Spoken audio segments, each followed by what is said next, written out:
মুসলিমা তাদের আদর্শ বাদ দিয়া, স্বকীয়তা বাদ দিয়া তাদের পরিণাম কি হবে? আল্লাহ রাসূল উম্মতে মুসলিমা চোখে আঙ্গুল দিয়া দেখা গেলেন, উম্মত তোমাদের এমন হালত হবে। বর্তমান পৃথিবীতে আমরা এসে এটাই দেখতেছি, রাসূল আমাদের সেই ভবিষ্যৎবাণী আজকে অক্ষরে অক্ষরে প্রতিফলন করতেছে, যার কারণে সারা পৃথিবীতে কোন ইহুদিদের নিরাপত্তা আছে, খ্রিস্টানের নিরাপত্তা আছে, বেঈমান মুশরিকদের নিরাপত্তা আছে, মুসলমানদের নিরাপত্তা নাই। কথা বলে ঠিক না বেটি? মুহতারাম হাজিরিন, এই অবস্থা কেন?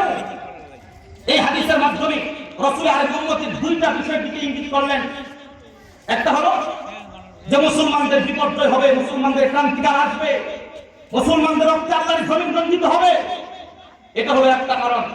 আরেকটা কারণ হলো মুসলমানদের পতন কেন হবে, কোন কারণে হবে, সেই কারণটা রাসূল আরবি অত্যন্ত বাস্তব দৃষ্টান্তের মাধ্যমে, সহিহ হাদিসের মাধ্যমে আমাদেরকে জানায় গেলেন।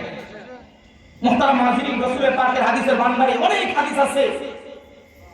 কোন হাদিসের মধ্যে রাসূল আরবি বলেন, উম্মত তোমাদের অবস্থা কেমন হবে তোমরা জানো? লা তাত্তাবিউন্না মান কানা ক্বাবলাকুম হাযবুন না'আল বিন না'আল,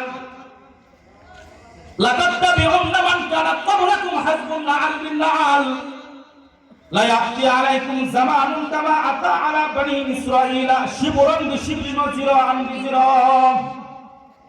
আল্লাহর হাবিব বললেন, হে আমার উম্মতেরা তোমরা শুনো, তোমাদের অবস্থা হবে তোমরা পূর্ববর্তী ইহুদি আর খ্রিস্টানদের অন্ধ অনুকরণ করবে, প্রতি কদমে কদমে, প্রতি পায়ে পায়ে।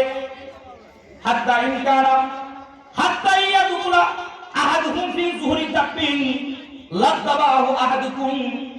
যদি ইহুদি আর খ্রিস্টানদের মধ্যে এমন কোন মানুষ থাকে, একটা ইহুদি, একটা খ্রিস্টান, একটা বেঈমান নাসারা, পথ চলতে চলতে হাঁটতে হাঁটতে গিয়ে যদি একটা গুলশাবের গর্তের ভিতরে ঢুকে, একটা শিয়ালের গর্তের ভিতরে ঢুকে, অথবা একটা সাপের গর্তের ভিতরে ঢুকে, তাহলে মুসলমানদের ভিতরেও এমন কুলাঙ্গার মুসলমান পয়দা হবে, সেই ইহুদিদের দেখা দেখি, খ্রিস্টানদের দেখা দেখি, সে একটা শিয়ালের গর্তের ভিতরে গিয়ে ঢুকবে, একটা গুলশাবের গর্তের ভিতরে ঢুকবে, আর তার মনে মনে ধারণা হবে যেহেতু এই গর্তের ভিতরে খ্রিস্টান ঢুকছে, যেহেতু এই গর্তের ভিতরে ইহুদি ঢুকছে, সাপের গর্ত কি, শিয়ালের গর্ত কি, এটা আমার দেখবার কোনো সুযোগ নাই, এটার ভিতরে ঢোকার মাধ্যমে আমার কামিয়াবি জুড়ে আওয়াজ করে বলেন না আউযুবিল্লাহ।